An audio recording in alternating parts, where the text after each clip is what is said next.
Oke, Mazmur 24. Kita baca ayat 1 sampai ayatnya yang ke-10. Kita baca secara silih berganti. Tuhanlah, Mazmur Daud, Tuhanlah yang empunya bumi serta segala isinya, dan dunia serta yang diam di dalamnya.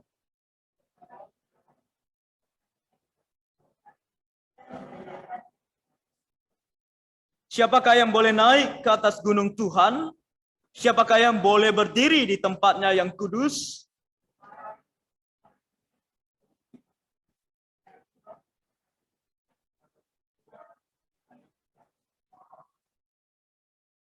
Dialah yang akan menerima berkat dari Tuhan dan keadilan dari Allah yang menyelamatkan dia.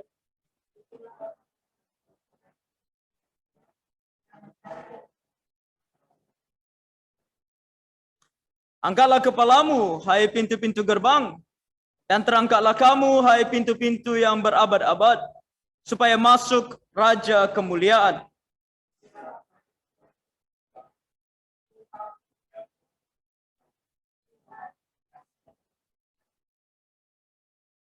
Angkatlah kepalamu, hai pintu-pintu gerbang, dan terangkatlah kamu, hai pintu-pintu yang berabad-abad, supaya masuk Raja kemuliaan.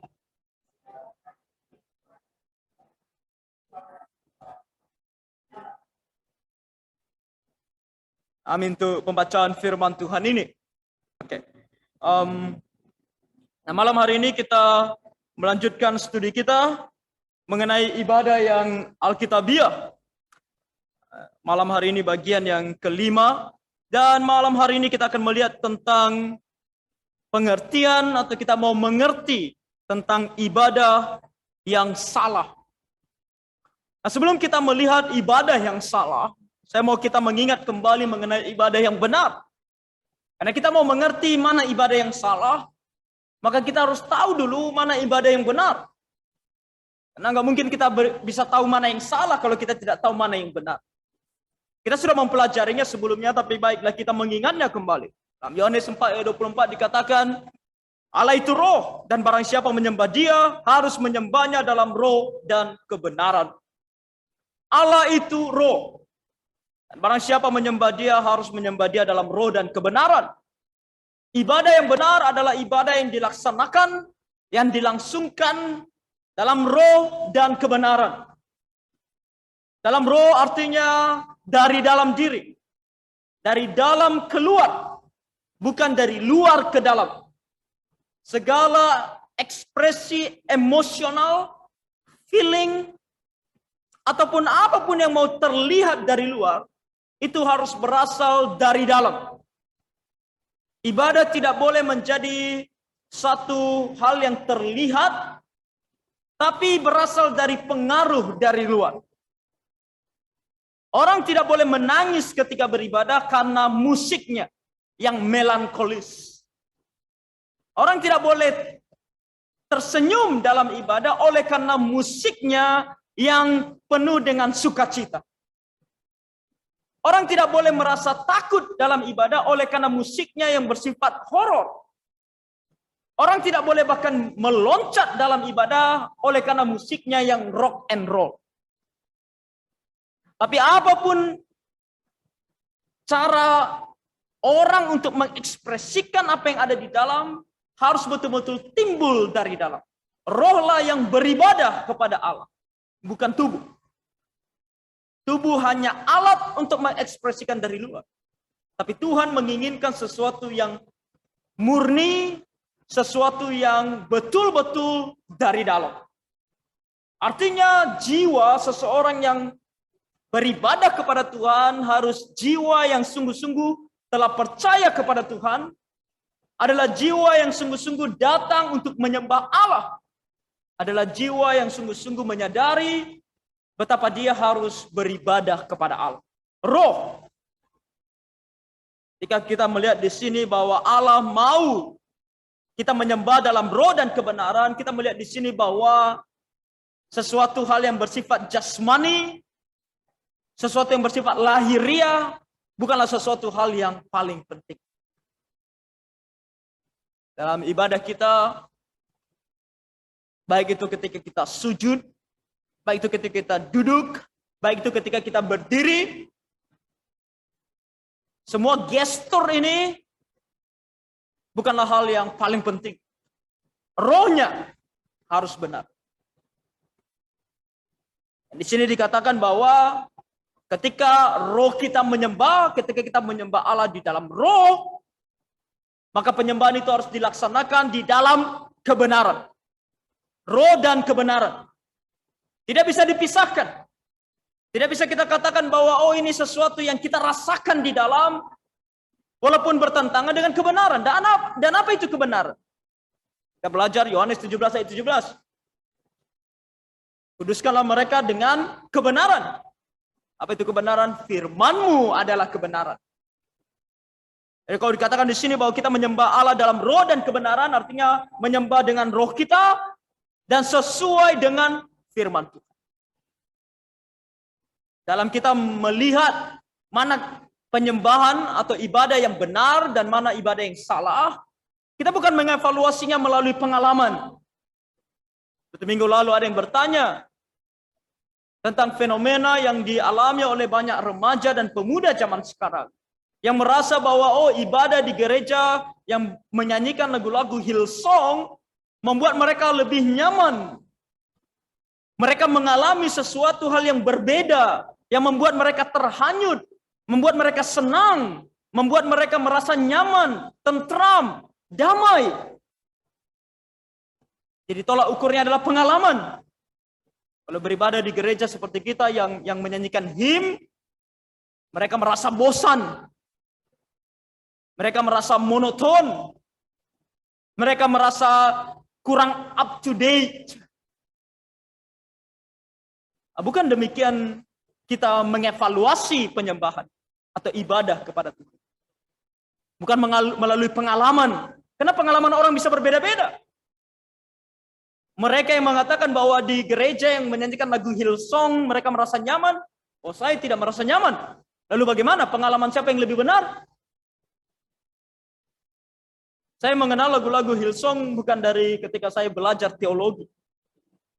Sejak waktu saya masih SMA, seperti saya pernah cerita bahwa gereja saya mulai memasukkan alat-alat musik seperti drum dan gitar listrik.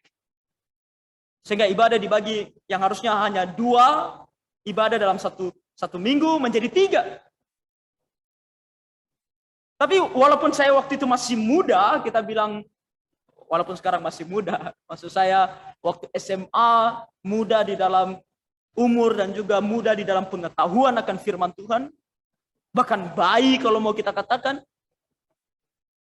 Tapi saya tidak merasa ada kenyamanan beribadah dengan drum yang dipukul begitu luar biasa bisingnya.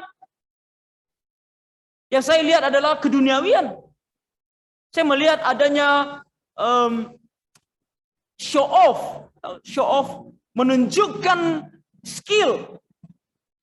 Dia akan memainkan drum seperti skillnya, menunjukkan betapa hebatnya dia bermain drum. Dan begitu bising, saya tidak tahu bagaimana menyembah Allah di dalam kebisingan seperti ini.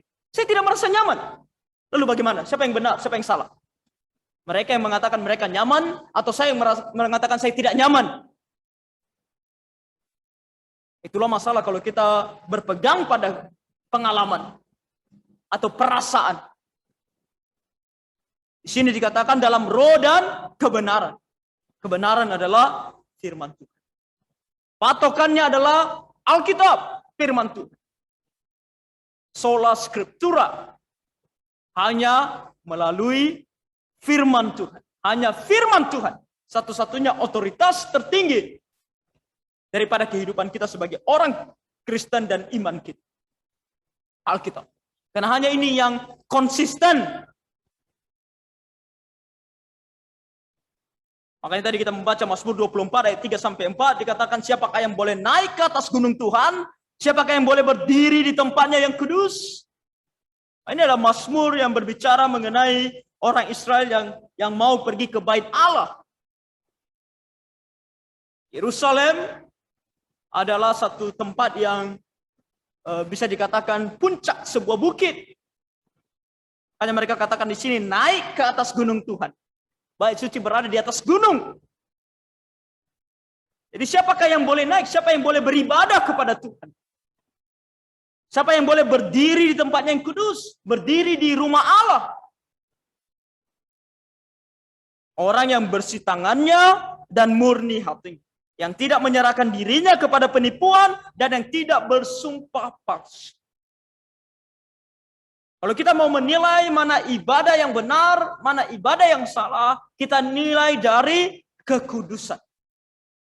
Firman Tuhan katakan, sembahlah Allah di dalam keindahan kekudusan. In the beauty of holiness. Menyembah Allah harus di dalam keindahan kekudusan. Kita tidak bisa menyembah Allah dengan materi yang berasal dari ketidakkudusan. Kita harus datang kepada Allah dengan tangan yang bersih dan hati yang murni. Kita harus datang dengan menanggalkan dosa. Dengan meninggalkan dunia.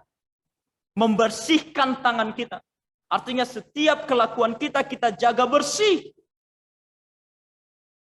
Kita datang kepada Tuhan untuk kita bertobat. Kita menyembah Tuhan untuk kita bertobat. Bukan untuk membiarkan tangan kita tetap kotor. Dan itu kita lihat nanti dalam penyembahan yang salah. Penyembahan kita kepada Tuhan harus membuat kita bertobat dari dosa kita. Kalau penyembahan kita kepada Tuhan tidak membuat kita bertobat, maka penyembahan kita adalah penyembahan yang salah, yang sia-sia. Hati yang murni, hati yang diubahkan. Kelakuan menjadi lebih bersih, hati menjadi lebih murni. Dan dari mana kita tahu hati seorang murni atau tangannya bersih? Kembali dari firman Tuhan. Adanya ketaatan kepada firman Tuhan. Dari mana seorang muda menjaga kelakuannya bersih? Dari firman-Mu, dari firman Tuhan. Firman-Mu telah aku simpan di dalam hatiku, sehingga aku tidak berdosa melawan Engkau. Firman Tuhan. Mazmur 119. Kalau mau belajar betapa pentingnya firman Tuhan, baca Mazmur 119. Begitu penting firman Tuhan untuk kehidupan yang kudus. Tuhan Yesus katakan, kuduskanlah mereka dengan kebenaran, firman-Mu adalah kebenaran. Bagaimana menguduskan hidup kita? Bagaimana membuat tangan kita bersih? Bagaimana membuat hati kita murni? Firman Tuhan. Makanya dalam ibadah kita kepada Tuhan, ibadah yang benar, pusatnya adalah penyembahan kepada Tuhan tentunya. Tapi hal yang paling penting dalam ibadah tersebut adalah firman Tuhan.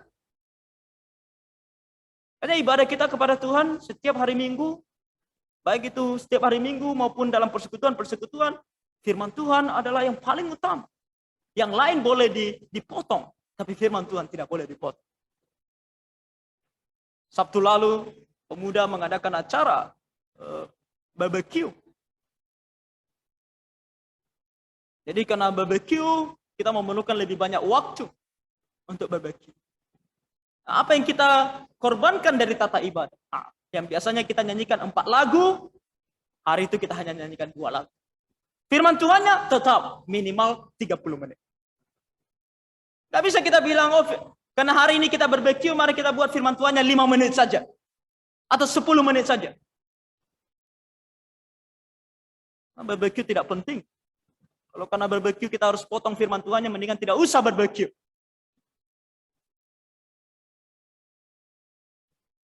Kita bisa barbecue di rumah masing-masing. Datang ke gereja persekutuan harus firman Tuhan yang paling penting. Itu dalam ibadah kita. Pandemik, corona, awal-awal kita diminta untuk ibadah lebih singkat.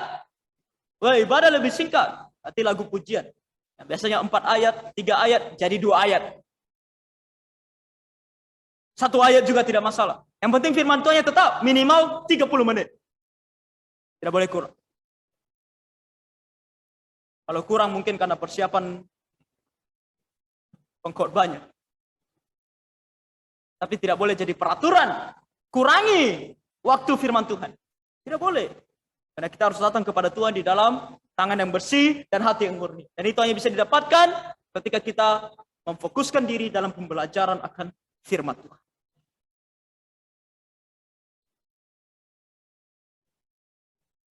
Dan ibadah yang benar itu hanya fokus kepada Allah. Mari kita buka Mazmur 135.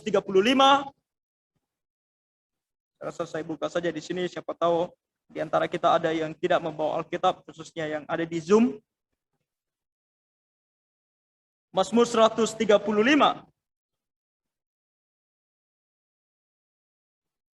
Ayat 1 sampai 6. Apa dikatakan di sini? Haleluya. Pujilah Tuhan, itu artinya haleluya. Haleluya. Pujilah nama Tuhan. Pujilah hai hamba-hamba Tuhan. Hai orang-orang yang datang melayani di rumah Tuhan, di pelataran rumah Allah kita. Nah, ini lebih fokus dia berbicara kepada para hamba Tuhan yang melayani Tuhan. Kenapa? Karena yang mengatur ibadah, yang melaksanakan peribadahan adalah para hamba Tuhan. Jemaat, mereka datang dan mengikuti apa yang dilaksanakan oleh para hamba Tuhan. Makanya dia lebih lagi tekankan kepada para hamba Tuhan, kepada orang-orang yang melayani di rumah Tuhan. Apa dikatakan di ayat 3? Pujilah Tuhan. Yang dimuliakan, yang harus dipuji hanya Tuhan. Sebab Tuhan itu baik, bermasmurlah bagi namanya, sebab nama itu indah. Sebab Tuhan telah memilih Yakub baginya, Israel menjadi milik kesayangannya. Kenapa kita datang untuk menyembah Tuhan? Kenapa hanya Tuhan yang mau kita puji? Karena hanya Dia yang baik. Kita sendiri tidak baik. Hanya Tuhan yang baik. Dan namanya itu indah. Ketika disebutkan nama Tuhan, kita selalu mendengar keindahan. Sebagai umat Tuhan, kita merasakan betapa indahnya nama Tuhan. Maka yang dipuji hanya Tuhan. Yang harus disenangkan dalam ibadah hanya Tuhan. Karena hanya Dia yang baik. Dan lebih lagi, Dia adalah yang memilih Yakub baginya, Israel menjadi milik kesayangannya. Yang memilih umatnya untuk diselamatkan. Yang memilih kita untuk diselamatkan. Dialah juru selamat kita. Makanya hanya Dialah satu-satunya yang harus disenangkan di dalam ibadah kita. Yang harus dipuji, yang harus dipuja, yang harus dimuliakan, yang harus mendapatkan segala kesenangan dalam ibadah kita. Tuhan. Ayat 5 dan 6, sesungguhnya aku tahu bahwa Tuhan itu maha besar. Dan Tuhan kita itu melebihi segala Allah. Jangankan dibandingkan dengan kita manusia. Dibandingkan dengan Allah yang orang lain sebut sebagai Allah saja. Tuhan kita itu jauh lebih besar. Dia yang berkuasa atas segala sesuatunya. Makanya kita datang memuji Dia. Ibadah yang benar adalah ibadah yang datang kepada Tuhan dengan mengenal siapa Tuhan. Kalau kita berkata bahwa dalam ibadah kita fokusnya adalah Allah, maka kita harus betul kenal siapa Dia. Gak bisa kita katakan aku mau menyembah kepada Allah. Siapa Allah yang kamu sembah? Allah? Allah yang mana? Ya Allah. Di sini pemazmur sangat jelas mengatakan bahwa Allah ini adalah Yahweh, Allah pribadinya bangsa Israel yang memiliki hubungan pribadi dengan orang Israel. Allahnya kita, juru selamat kita yang memiliki hubungan pribadi dengan kita. Dan Dia adalah Allah yang besar. Tidak ada Allah lain kecuali Dia, satu-satunya Allah yang benar dan yang hidup. Tuhan melakukan apa yang dikehendakinya di langit dan di bumi, di laut dan di segenap samudra raya. Poin yang terakhir ini, ayat 6 ini adalah hal yang harus kita juga sangat-sangat ingat. Kadang kita mengerti bahwa Allah kita adalah Allahnya kita. Kita tahu bahwa Allah kita adalah juru selamat kita. Kita tahu adalah Allah kita adalah Allah yang maha kuasa. Tapi kita lupa bahwa Allah di sini dikatakan melakukan apa yang Dia kehendaki. Orang menyembah Allah, tahu Dia adalah juru selamatnya, tahu Dia adalah Allah yang berkuasa. Tapi ketika dia beribadah kepada Tuhan, dia tidak melakukan apa yang Allah kehendaki. Dia melakukan apa yang dia kehendaki. Sementara apa yang Allah katakan dalam firman-Nya tidak penting. Makanya lah muncul ibadah-ibadah yang salah. Karena kita tidak peduli apa kata Tuhan. Kita hanya peduli apa yang kita mau. Kita lupa bahwa Allah kita yang kita katakan besar itu, yang kita katakan penuh kuasa itu adalah Allah yang akan melakukan apa yang dia kehendaki. Bukan apa yang kita kehendaki. Yang kita kehendaki tidak penting. Rasul Paulus saja orang yang begitu luar biasa dipakai oleh Tuhan. Kehendaknya tidak penting bagi Tuhan. Pada suatu waktu dia mau melayani Tuhan ke arah timur. Ke arah timur. Dia mau menyeberang ke arah timur. Kalau waktu itu Rasul Paulus jadi ke arah timur, saya rasa kekristenan bukan ada di Eropa, tetapi di Tiongkok. Tapi bukan kehendak Rasul Paulus yang penting. Roh Kudus bilang sama dia, tidak, kamu harus pergi ke barat. Makanya dia pergi ke arah Makedonia. Bukan ke arah timur. Bukan ke arah Tiongkok.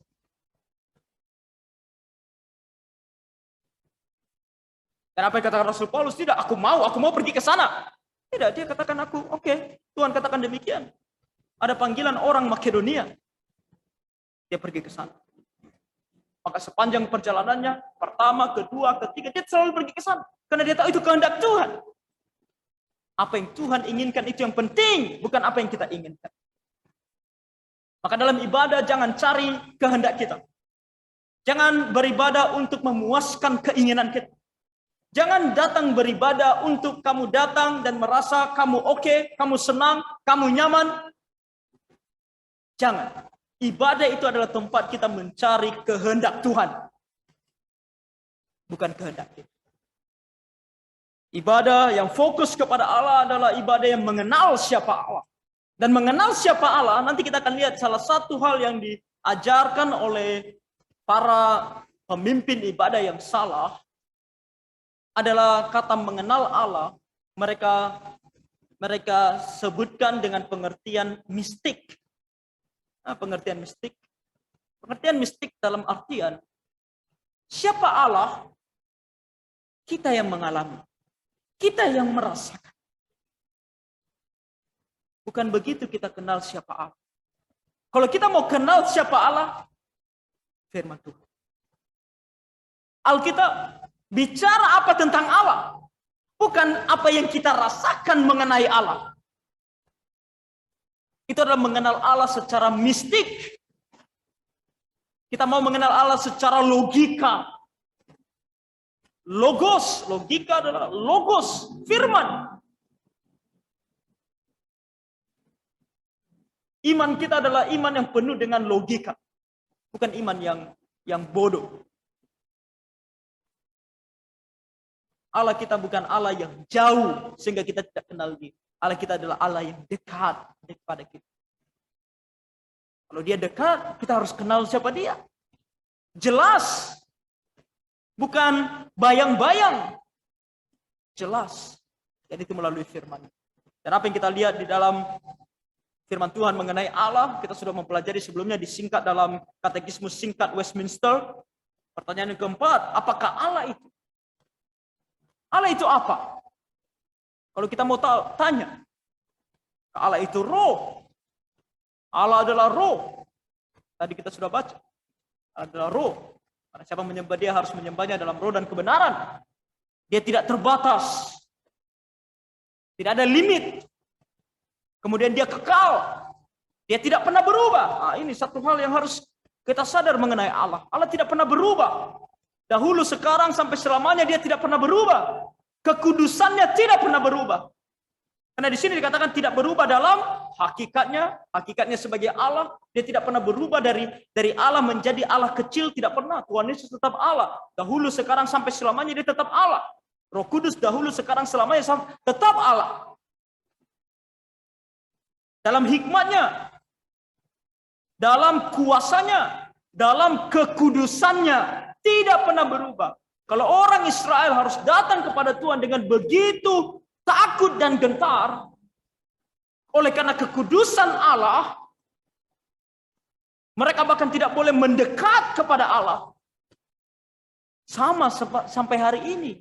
Kekudusan Allah tidak pernah berubah. Jangan berpikir bahwa sekarang kita bisa bebas memegang Allah.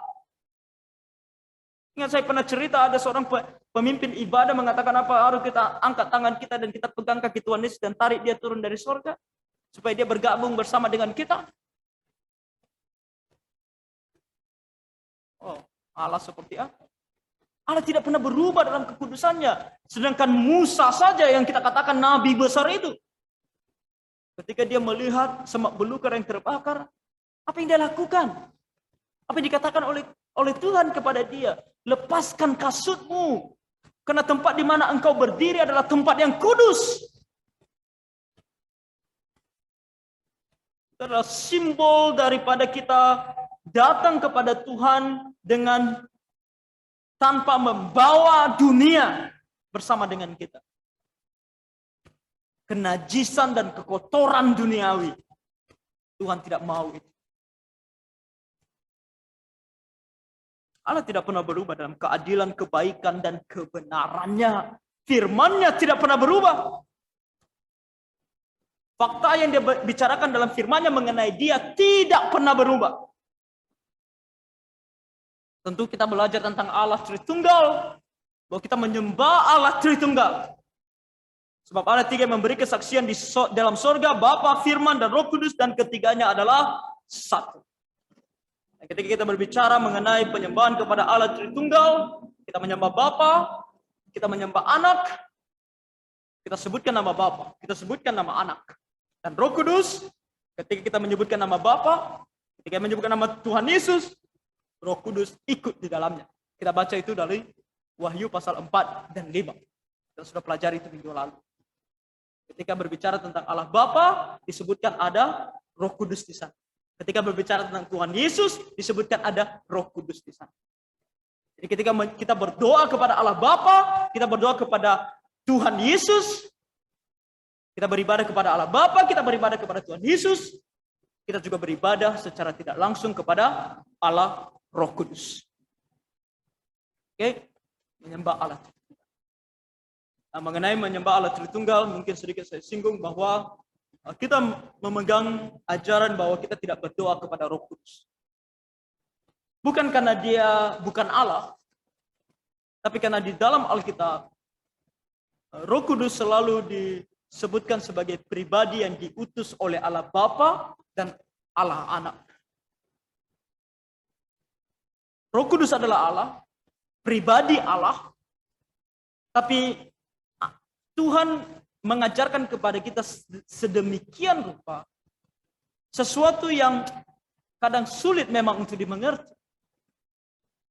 Seolah-olah Roh Kudus, saya tidak berani katakan lebih rendah, tidak. Tapi Tuhan ajarkan kepada kita bahwa Roh Kudus adalah yang diutus oleh Allah Bapa dan Allah Anak. Dan saya rasa lebih alkitabiah ketika kita berdoa pimpinan Roh Kudus, kita memintanya kepada Allah Bapa. Makanya kalau kita perhatikan ketika saya berdoa, saya meminta kepada Allah untuk mengutus Roh Kudusnya bekerja dalam hati kita. Dan itu adalah sequence atau sesuatu aturan sistematik yang kita temukan di dalam Alkitab.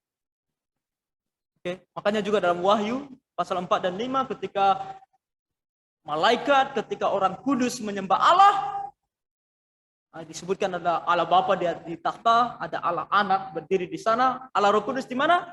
Bersama-sama dengan mereka. Oke? Jadi itu yang diajarkan oleh Alkitab. Kita hanya perlu mengikuti. Oke, jadi kita tidak berdoa langsung kepada Roh Kudus, tapi kita berdoa kepada Allah Bapa untuk memberikan kita Roh Kudus. Oke, makanya ketika Daud pun berdosa, dia tidak bilang sama Roh Kudus, Roh Kudus jangan tinggalkan aku, tidak. Dia minta kepada Allah, Allah jangan kiranya rohmu meninggalkan aku. Itu dari sana kita juga belajar bahwa ini adalah cara yang lebih tepat. Dan sesuatu yang tidak salah, karena firman Tuhan mengajarkan kita demikian. Oke? Nah, Lalu apa ibadah yang salah? Kita sudah melihat apa itu ibadah yang benar. Lalu apa itu ibadah yang salah? Seorang pendeta bernama John MacArthur dalam sebuah bukunya Worship the Ultimate Priority. Worship atau prioritas paling utama. Mengajarkan ada 4 ciri ibadah yang salah. Yaitu beribadah kepada Allah-Allah palsu. Kedua, menyembah Allah dalam bentuk yang salah. Ketiga, beribadah dengan cara sendiri. Dan keempat, beribadah dengan sikap yang salah. Oke. Nah, dalam pembahasan ini saya akan bahas 2. Dalam artian 1 dan 2 saya gabung, 3 dan 4 saya gabung. Oke, karena mirip tapi tidak sama. Oke. Nah. Jadi beribadah kepada Allah-Allah palsu. Kita baca dalam Alkitab Mazmur 115. Mari kita buka Alkitab kita. Mazmur 115. Di sini kita melihat perkataan-perkataan Tuhan mengenai bedanya orang Israel dengan bangsa-bangsa lain. Katakan di sini, bukan kepada kami ya Tuhan, bukan kepada kami, tetapi kepadamu, kepada namamu lah beri kemuliaan, karena kasihmu oleh karena setiamu. Wah. Ketika kita beribadah kepada Tuhan, makanya selalu saya tekankan bahwa fokusnya bukan kepada kita, bukan kemuliaan kita, bukan kesenangan kita, bukan apa yang kita inginkan, tapi Tuhan, kepadamu lah Tuhan, kepadamu, bukan kepada kami, tetapi kepada namamu lah beri kemuliaan. Hanya kepada namamu. Kenapa? Karena kasihmu dan setiamu. Mengapa bangsa-bangsa akan berkata, di mana Allah mereka? Allah kita di sorga. Ia melakukan apa yang dikehendakinya. Ia berhala-berhala mereka adalah perak dan emas, buatan tangan manusia. Ibadah yang salah adalah ibadah kepada buatan tangan manusia. Ibadah yang benar adalah ibadah kepada Allah yang ada di sorga. Oke. Kita datang beribadah untuk menyembah Allah yang ada di sorga. Bukan karena ada sesuatu yang ada di bumi.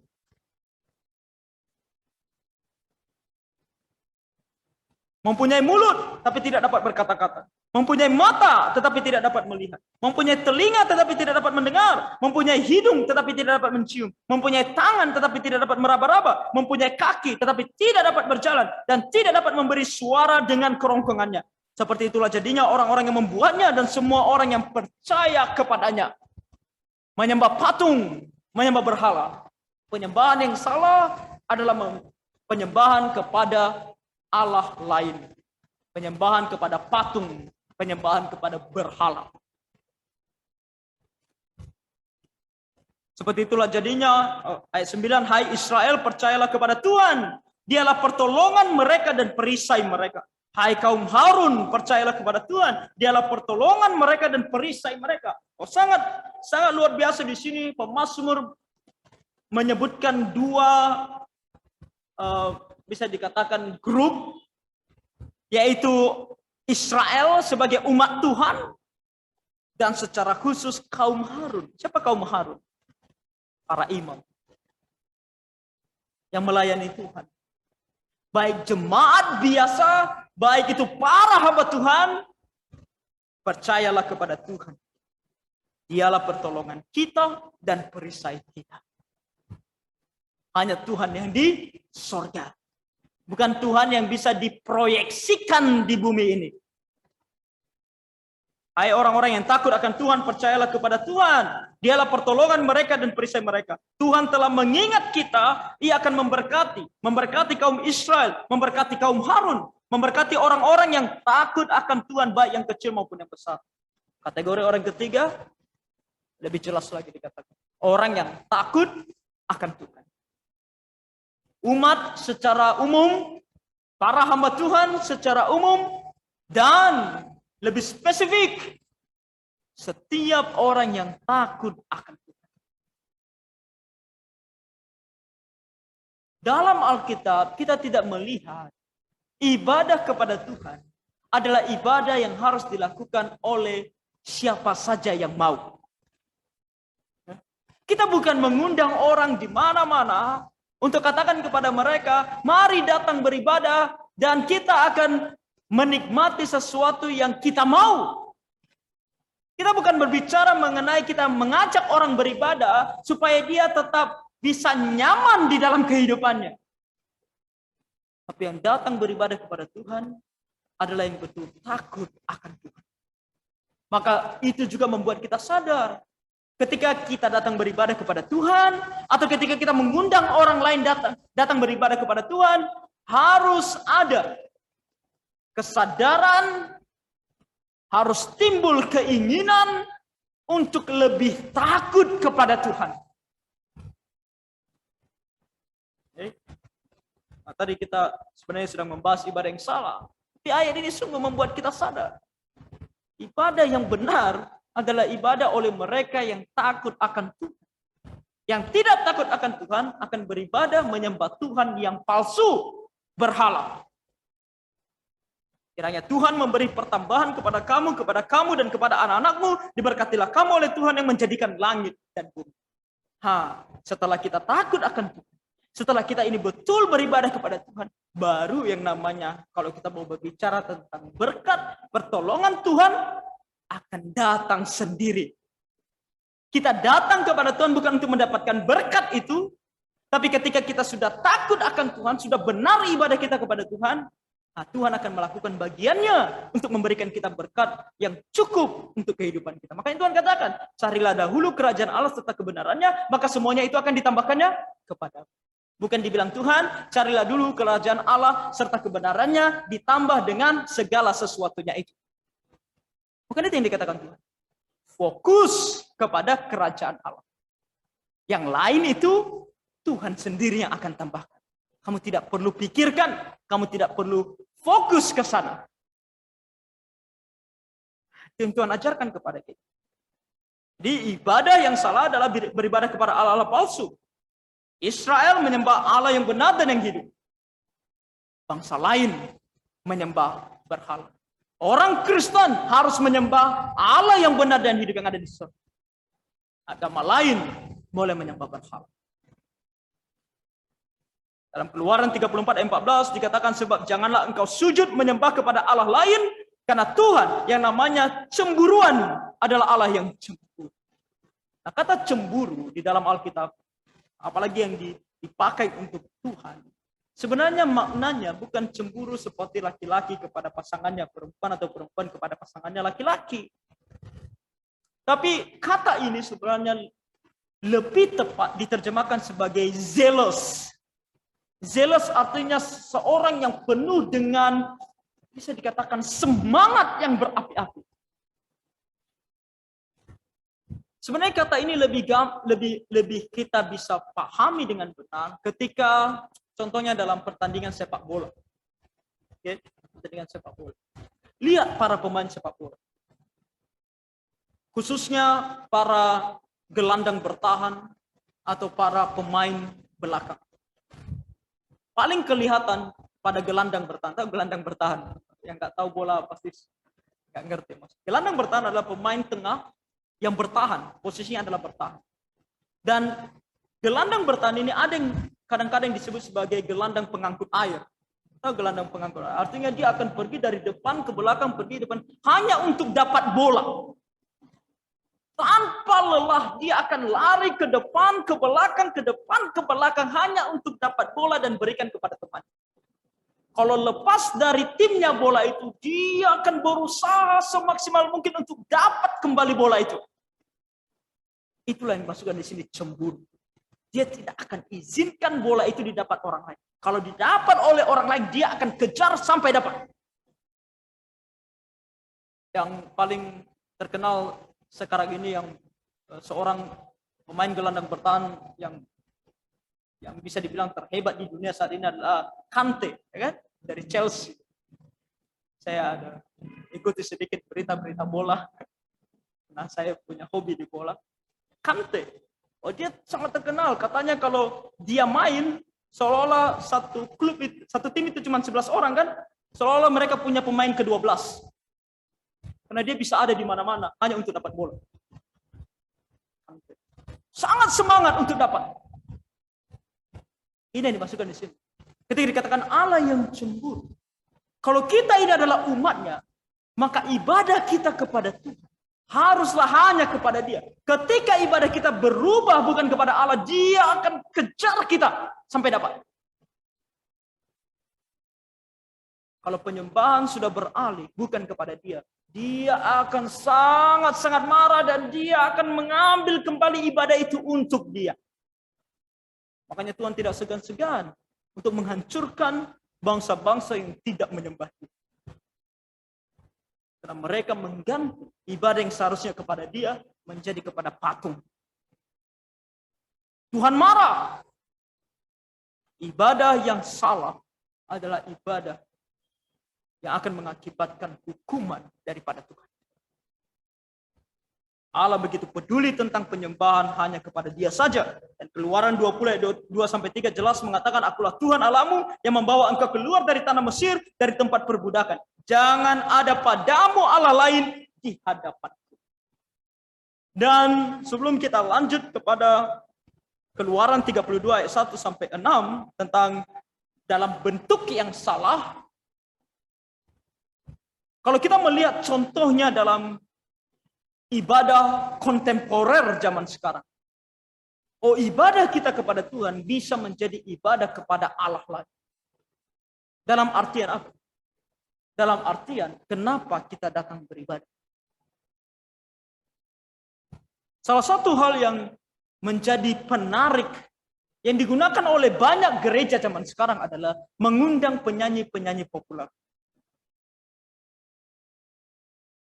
Saya tidak mengatakan kalau ada penyanyi beragama Kristen bernyanyi lagu-lagu pop itu salah.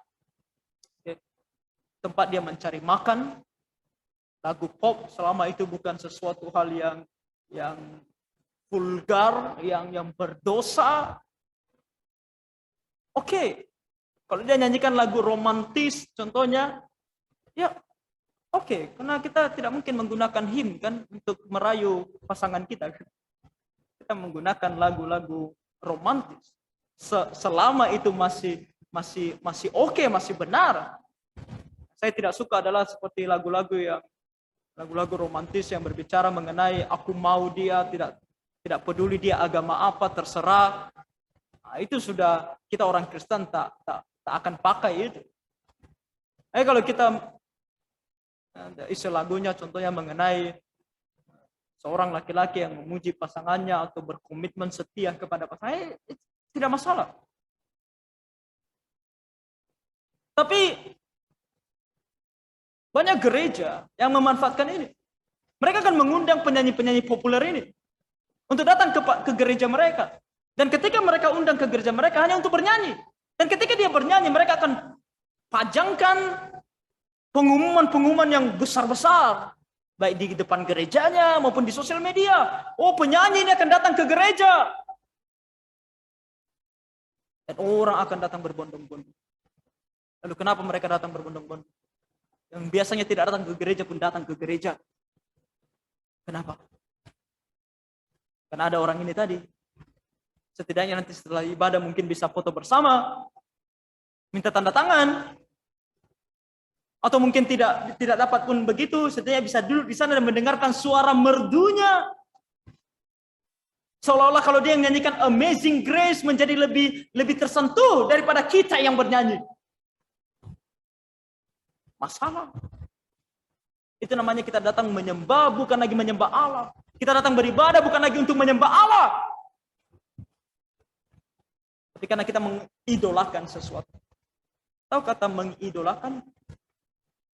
Berasal dari kata idol, dalam bahasa Inggris idol, artinya berhala. Mengidolakan sebenarnya asal katanya sama dengan memberhalakan. Itu mengidolakan. Kalau kita datang karena seorang idola kita, maka kita datang karena berhala kita. Kita bukan lagi datang untuk beribadah kepada Tuhan. Kalau suatu hari nanti ada di gereja kita jemaat yang sudah lama beribadah ke sini, tiba-tiba seperti contohnya Chelsea, tiba-tiba dia menjadi penyanyi terkenal, saya rasa saya tidak akan pernah izinkan dia bernyanyi di depan sini.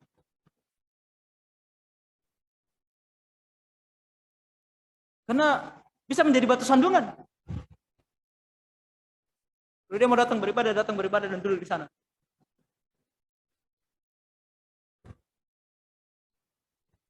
Kalau ada jemaat yang suaranya merdu, baik, bagus. Punya suara merdu, bernyanyi bagi Tuhan, luar biasa. Kita sangat senang dengan hal itu. Tapi sebelum dia bernyanyi, kita harus pastikan dia mempunyai motivasi yang benar. Dia tahu tentang ajaran yang benar. Jangan sampai dia datang ke depan dengan suaranya yang merdu, bernyanyi untuk menunjukkan kualitas suaranya. Karena itu bisa menjadi penyembahan berhala. Fokusnya bukan lagi untuk memuliakan Allah, tapi untuk memuliakan dirinya atau orang lain untuk memuliakan dia yang bernyanyi. Sehingga terjadilah penyembahan berhala secara tidak langsung. Menyembah Allah dalam bentuk yang salah. Kita membaca dalam Keluaran 32 ayat 1-6. Nah, ini kisah tentang orang Israel berada di bukit di kaki Gunung Sinai. Dan Musa sudah berangkat ke atas. Lalu apa yang terjadi? Mari kita lihat. Keluaran 32 ayat 1-6. Katakan di sini, ketika bangsa itu melihat bahwa Musa mengundur-undurkan turun dari gunung itu, maka berkumpullah mereka mengerumuni Harun dan berhala dan berkata kepadanya, "Mari, buatlah untuk kami Allah yang akan berjalan di depan kami, sebab Musa ini orang yang telah memimpin kami keluar dari tanah Mesir. Kami tidak tahu apa yang telah terjadi dengan dia." Apa yang mereka katakan? Mereka tidak bilang, "Buatlah bagi kami patung untuk kami sembah." Bukan. Mereka bilang apa? "Buatkanlah bagi kami Allah." Mereka menyebut nama Allah. Tapi Allah dalam bentuk apa? Allah kita adalah roh. Allah orang Israel adalah roh. Tapi mereka katakan Allah ini bentuknya adalah lembu emas. Lalu berkatalah Harun kepada mereka, "Tanggalkanlah anting-anting emas yang ada pada telinga istrimu, anakmu laki-laki dan perempuan, dan bawalah semuanya kepadaku." Lalu seluruh bangsa itu menanggalkan anting-anting emas yang ada pada telinga mereka dan membawanya kepada Harun. Diterimanya lah itu dari tangan mereka, dibentuknya dengan pahat, dan dibuatnya lah daripadanya anak lembu tuangan. Kemudian berkatalah mereka, "Hai Israel, inilah Allahmu yang telah menuntun engkau keluar dari tanah Mesir." Sama seperti mereka menyebut Allah yang benar dan yang hidup, yaitu Allah, mereka sebut ini juga sebagai Allah. Yang mereka maksudkan adalah, ini adalah Allah yang benar dan yang hidup, yang diproyeksikan melalui benda yang satu ini, yaitu patung lembu emas. Kita bisa menyebut Allah, tapi Allah seperti apa yang kita sebut? Allah yang mana yang kita sebut? Orang Kristen bisa bilang, gereja bisa bilang kita menyembah Allah, tapi Allah yang mana? Allah yang benar sesuai dengan firman Tuhan, atau Allah yang kita suka, Allah yang kita mau? Sama seperti orang Israel di sini. Allah yang benar adalah sedang berbicara dengan Musa di atas gunung. Itu Allah yang benar yang diajarkan oleh Musa. Tapi mereka bilang, "Oh, kami tahu ada Allah." Tapi Allah itu, ini bentuknya. Inilah yang kita sembah. Dalam Keluaran 24-5 dikatakan, "Jangan membuat bagimu patung yang menyerupai apapun yang ada di langit di atas, yang ada di bumi di bawah, atau yang ada di dalam air di bawah bumi. Jangan sujud menyembah kepadanya atau beribadah kepadanya, sebab aku Tuhan Allahmu adalah Allah yang cemburu, yang membalaskan kesalahan bapa kepada anak-anaknya, kepada keturunan yang ketiga dan keempat dari orang-orang yang membenci aku." Kalau kita sudah membuat sesuatu menjadi simbol daripada Allah dan sujud menyembah kepadanya, maka kita sedang membenci Allah. Maka beribadah dengan menggunakan patung dan gambar adalah ibadah yang salah. Kalau gereja ada patung, ada gambarnya, dan dikatakan, oh itu adalah gambar Tuhan, itu adalah patung Tuhan, bahkan tidak jarang ada gereja yang datang sujud menyembah kepadanya, itu penyembahan yang salah. Cepat-cepat keluar dari penyembahan itu, lari daripadanya, karena kamu sedang membenci Allah. Allah adalah roh, kembali beribadah kepada Allah yang bukan terdapat dalam Alkitab. Bukan yang diajarkan oleh para nabi dan para rasul. Allah yang kita inginkan dalam imajinasi kita. Ibadah dan musik kontemporer mengajarkan dan memproyeksikan Allah yang tidak terdapat dalam Alkitab. Kita belajar itu minggu lalu mengenai Hillsong. Saya kutip kembali apa yang kita lihat di minggu yang lalu mengenai Hillsong. Dan di sini kita belajar mengenai Hillsong yang sangat oikumene dan juga percaya dengan keduniawian yang bersifat duniawi, dan begitu percaya kepada kesesatan-kesesatan yang terdapat dalam gerakan Pentakosta dan karismatik. Seperti gibberish atau perkataan omong kosong yang mereka sebut sebagai bahasa roh. Kemudian spirit slaying atau dipukul atau bahasa Indonesianya oleh roh sehingga jatuh tersungkur dan menggelepar seperti ayam dipotong leher. Saya bilang itu bukan Roh Kudus tapi roh kuda. Roh Kudus adalah yang membuat kita tenang. Ketika Tuhan Yesus menyembuhkan seorang yang kerasukan setan, yang harusnya dia menggelepar, ya kan? Dia bahkan ada seorang anak yang kerasukan setan, apa yang terjadi? Dia melompat-lompat, bahkan tidak jarang dia dibawa oleh setan itu untuk masuk ke api. Tapi ketika Tuhan sembuhkan dia, roh jahatnya keluar daripada dia, apa yang terjadi dengan dia? Ketika roh jahat keluar, Roh Kudus masuk, apa yang terjadi dengan dia? Dia menggelepar, dia menjadi tenang.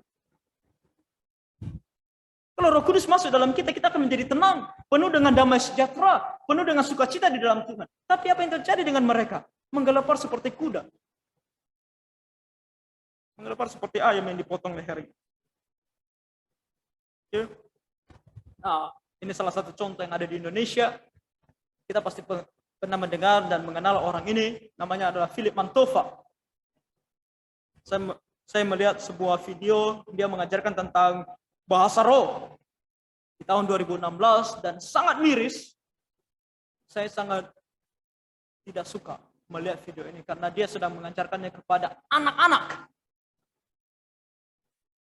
Di 2016 dengan menggunakan 1 Korintus 14. Kita akan lihat apa yang dia katakan mengenai 1 Korintus 14. Nah, ini sebenarnya salah satu bagian yang ini yang saya tampilkan adalah bagian dari paper saya. Saya menulis sebuah paper untuk kuliah mengenai evaluasi penyembahan di karismatik.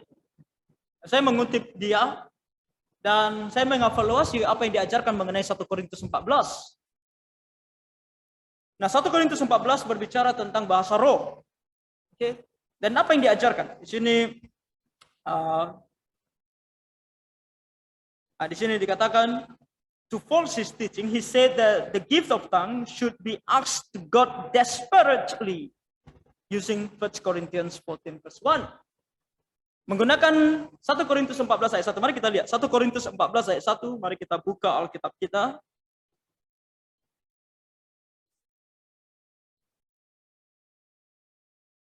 Satu Korintus 14 ayat 1.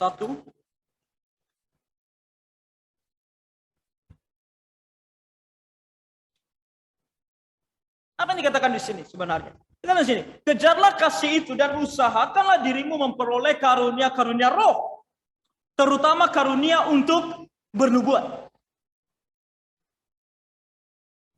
Jadi dia bilang, karena bahasa roh adalah bagian daripada karunia roh. maka kita harus mengusahakannya. Usahakanlah dirimu memperoleh karunia-karunia. Maka kita harus meminta kepada Tuhan, Tuhan, berikan aku karunia roh ini. Usahakan. Dan terus lakukan. Tapi di sini jelas sekali 1 Korintus 14 sebenarnya bukan menekankan tentang bahasa roh, tapi menekankan tentang nubuat. Dikatakan di sini apa? Terutama karunia untuk bernubuat.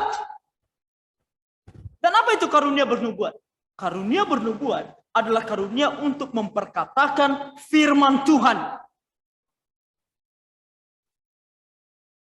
Dan bahasa roh, kalaupun mau dikatakan, belajar dari Kisah Para Rasul, pasal 2. Ketika Pentakosta terjadi. Apa yang terjadi dengan para rasul? Mereka memperkatakan firman Tuhan. Dengan cara seperti apa? Dengan bahasa yang dimengerti. Kita tidak punya waktu untuk pergi ke Kisah Para Rasul pasal 2. Pergi saja di sana, orang-orang dari bangsa-bangsa lain mengerti. Kalau dibilang mengerti, berarti apa yang diucapkan jelas dan sesuai dengan tata bahasanya. Kalau saya bilang dalam bahasa Inggris, karet. Ada yang mengerti? Karet. Car itu mobil, red itu merah. Tapi apa itu karet? Katanya boleh pas. Tapi kalau tata bahasanya salah, orang tidak mengerti. Baru benar, baru orang mengerti kalau dibilang red car. Red itu merah, car itu mobil. Baru orang mengerti, oh maksudnya adalah mobil merah. Tata bahasanya harus benar. Bukan hanya pengucapannya jelas, kata-katanya jelas, tata bahasanya juga harus jelas. Makanya di sini dikatakan di ayat kedua, siapa yang berkata-kata dengan bahasa roh, tidak berkata-kata kepada manusia, tetapi kepada Allah. Sebab tidak ada seorang pun yang mengerti bahasanya, oleh roh ia mengucapkan hal-hal yang rahasia. Inilah yang dia pakai. Sampai dia membahas sampai ayat kelima ketika dikatakan di sini, tapi mulai ayat 3, tetapi siapa yang bernubuat, ia berkata-kata kepada manusia. Ia membangun, menasihati dan menghibur. Siapa yang berkata-kata dengan bahasa roh, ia membangun dirinya sendiri. Tapi siapa yang bernubuat, ia membangun jemaat. Aku suka supaya kamu semua berkata-kata dengan bahasa roh. Tetapi lebih daripada itu supaya kamu bernubuat. Jadi dia katakan di sini, oh bahasa roh adalah bahasa yang tidak ada orang mengerti. Bahasa roh adalah bahasa yang hanya kamu dan Tuhan yang mengerti. Melepaskan 1 Korintus 14 dari Kisah Para Rasul pasal 2. By the way, kalau kita membahas tentang kata bahasa roh di sini, sebenarnya kata bahasa roh di dalam Alkitab, dalam bahasa aslinya, tidak ada kata rohnya. Dari Kisah Para Rasul pasal 2, ketika dimulai, Alkitab memulai muncul kata bahasa ini, tidak ada kata roh dalam bahasa asli. Yang ada adalah kata lidah. Dan lidah dalam Alkitab dipakai dalam dua pengertian. Lidah secara fisik dan lidah yang merupakan bahasa. Tapi karena ini adalah bahasa yang dikaruniai oleh roh, penterjemahan atau penterjemah Alkitab bahasa Indonesia menambahkan kata roh dalam bahasa ini, kata bahasa di sini. Seharusnya kalau dibilang bahasa saja sudah tepat penterjemahannya. Tapi mungkin mereka merasa kalau tidak dibuat kata roh, orang pikir itu bahasa apa? Ini adalah bahasa yang dikaruniai oleh roh. Tapi bahasa apa yang dikaruniai oleh roh? Kembali, Kisah Rasul pasal 2 mengajarkan kepada kita adalah bahasa yang dimengerti. Yang dimaksudkan oleh Rasul Paulus di sini adalah begini. Ketika contohnya para rasul di Kisah Para Rasul pasal 2, diberikan Tuhan karunia berbahasa. Tapi yang ada di sekitar mereka adalah orang-orang Yahudi saja. Ada yang mengerti? Nah, orang Yahudi berbahasa Yunani, berbahasa Ibrani. Okay. Dan tiba-tiba mereka bisa berbahasa Mesir, tiba-tiba mereka bisa berbahasa Persia, tiba-tiba mereka bisa berbahasa Roma. Tapi yang ada di sekitar mereka hanya orang-orang Yahudi. Orang Roma tidak ada, orang Persia tidak ada, orang Mesir tidak ada. Ada yang mengerti? Tidak ada yang mengerti. Hal yang sama yang dimaksudkan oleh Rasul Paulus dalam 1 Korintus 14 di sini. Ketika dalam gereja lokal di Korintus, anggaplah mereka semua berbahasa Yunani. Karena ini gereja lokal, sama seperti kita di sini, berbahasa Indonesia. Tiba-tiba Tuhan memberikan kita karunia berbahasa roh, sehingga kita bisa berbahasa asing. Karunia bukan kita pelajari, tiba-tiba kita bisa menggunakannya. Dan di dalam jemaat Korintus ini yang semuanya berbahasa Yunani, tiba-tiba ada orang yang bisa berbahasa Inggris contohnya. Tiba-tiba ada orang yang bisa berbahasa bahasa Mandarin contohnya. Dan kalau dia menggunakan itu di gereja lokal ini, ada yang mengerti? Tidak ada. Tidak ada yang mengerti. Itu yang dimaksudkan di sini. Dia berkata-kata, orang tidak mengerti, tapi Tuhan mengerti. Dia berbicara hanya kepada Tuhan, karena hanya Tuhan yang mengerti. Orang tidak mengerti. Jadi, bahasa yang dimaksudkan di sini bahasa roh bukan berarti sesuatu yang tidak dimengerti. Atau tidak ada orang mengerti. Atau bahkan yang berbicara pun tidak mengerti. Bukan itu yang dikatakan oleh Tuhan di sini. Bukan itu yang diajarkan oleh Rasul Paulus di sini. Makanya dikatakan tadi bahwa dia membangun dirinya sendiri. Dia memperkatakan firman Tuhan dengan bahasa asing. Orang lain tidak mengerti, hanya dia mengerti. Makanya dia membangun dirinya sendiri. Oh, Philip Antova mengajarkan apa kepada anak-anak itu? Kalau kita menonton videonya, saya rasa kita tidak perlu membaca apa yang saya tulis di sini karena tidak cukup waktu kita. Ada beberapa hal lagi yang akan kita lihat. Dia katakan apa kepada anak-anak itu? Di akhir videonya dia akan ajarkan anak-anak itu. Dan dia katakan apa? Kalian cukup berbicara dengan membiarkan lidah kalian dipimpin oleh roh. Dan walaupun kalian tidak mengerti tentang apa yang kalian katakan, nanti suatu hari nanti kalian akan mengerti. Maksudnya apa? Maksudnya seperti ini. Dia memberikan contoh. Dia buat sebuah kesaksian. Kesaksiannya adalah suatu hari dia bilang setiap pagi dia berbahasa roh. Okay? Dan dia peragakan sesuatu yang tidak bisa saya ikuti, entah apa yang dia bilang-bilang. Dan setiap kali dia peragakan, kalau kita mau lihat videonya, coba dengarkan baik-baik. Setiap kali dia peragakan, sebenarnya sama saja apa yang dia katakan. Setiap kali dia peragakan, sama. Okay? Tapi dia bilang, suatu hari pagi dia berbahasa roh. Dia bisa berbahasa roh setengah jam, 1 jam. Oh, luar biasa. Dan sorenya atau siangnya, saya lupa, sore atau siang, dia sedang mengendarai kendaraannya. Okay?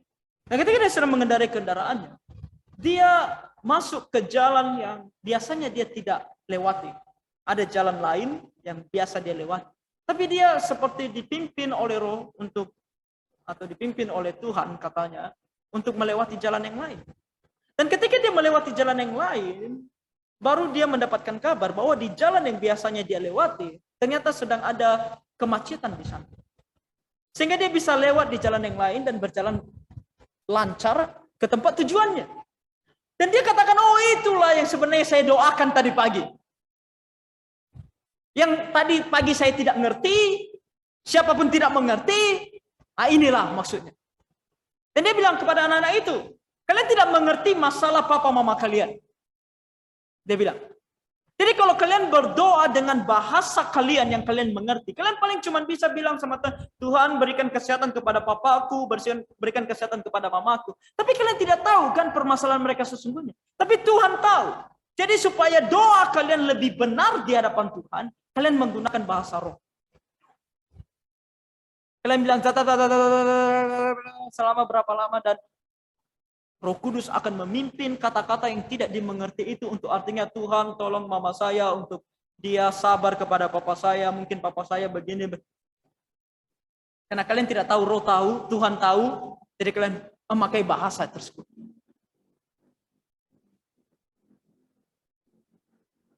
Bukan itu yang diinginkan oleh Tuhan. Bukan itu yang diajarkan oleh Tuhan. Jelas sekali, di ayat 5 tadi dikatakan, aku suka supaya kamu semua berkata-kata dengan bahasa roh. Aku suka, aku mau. Kenapa aku mau? Karena kalau kalian semua bisa berbahasa asing, oh luar biasa. Mari pergi ke tempat-tempat di mana orang bisa mengerti bahasa kalian dan menginjil di sana.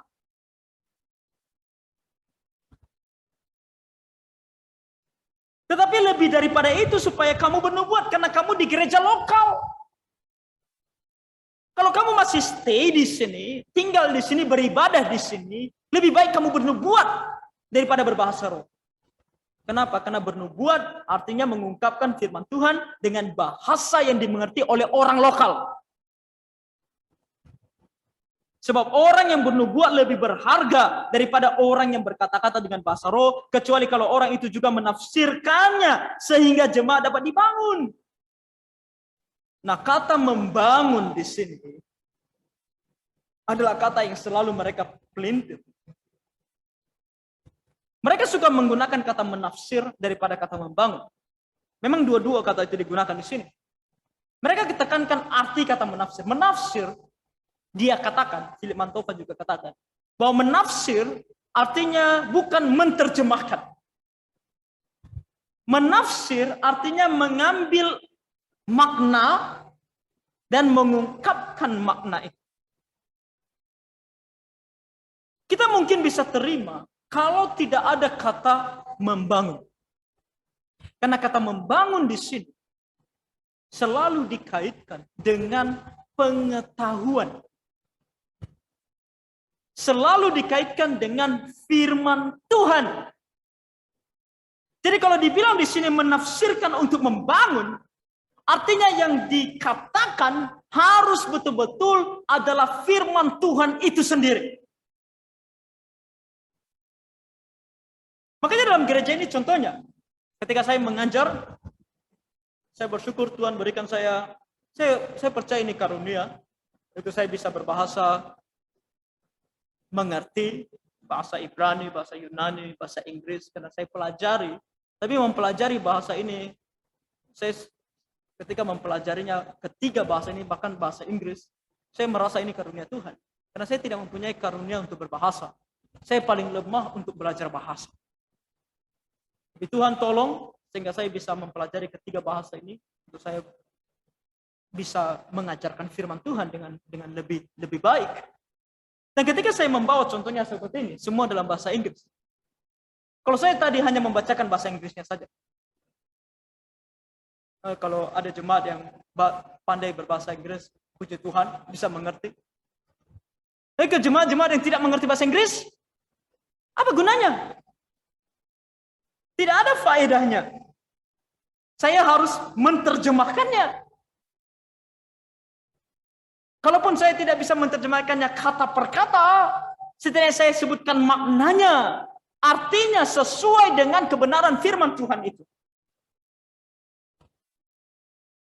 Itu yang dikatakan oleh Rasul Paulus di sini. Tapi bahasa yang saya gunakan yang tidak dimengerti, apakah bahasa yang saya tidak mengerti? Tidak juga. Bahasa yang saya mengerti. Lihat di sini yang menafsirkannya, bahkan di sini dikatakan apa? Kecuali kalau orang itu juga menafsirkannya. Sangat jelas. Yang menafsirkan siapa? Siapa yang menafsirkan? Orang lain? Dia sendiri harus bisa menafsirkan. Jadi kalau ada orang berbahasa roh dan tanya apa yang dia bilang, dia tidak tahu. Omong kosong. Yang menafsirkan adalah dirinya sendiri. Kalau ada orang lain yang bisa berbahasa yang sama, bisa. Makanya dalam gereja kita, kalau kita mengundang contohnya pengkhotbah dari Singapura yang memakai bahasa Inggris, saya rasa kita berpikir akan sangat sulit kalau dia berbicara dalam bahasa Inggris, dan kemudian dia sendiri juga berbicara dalam bahasa Indonesia. Makanya kita ada penterjemah orang lain di samping dia yang berdiri menerjemahkan apa yang dia katakan. Supaya semua orang mengerti. Ayat 6, jadi saudara-saudara, jika aku datang kepadamu dan berkata-kata dengan bahasa roh, apakah gunanya itu bagimu? Jika aku tidak menyampaikan kepadamu pernyataan Allah atau pengetahuan atau nubuat atau pengajaran. Apa gunanya aku berkata-kata? Dan lihat di sini apa yang dikatakan oleh Rasul Paulus. Saudara-saudara, jika aku datang kepadamu dan berkata-kata. Dia tidak bilang mengeluarkan suara. Bahasa roh zaman sekarang yang dipakai oleh Philip Mantova bukan bahasa, bukan kata-kata, tapi suara. Bedakan mengeluarkan suara dengan mengeluarkan kata-kata. Kalau dibilang mengeluarkan kata-kata, jelas dimengerti. Memang dia adalah kata. Kalau kita mendengar suara jangkrik, bisa kita bilang dia sedang berkata-kata? Tidak bisa. Karena dia hanya bersuara, dia tidak berkata-kata.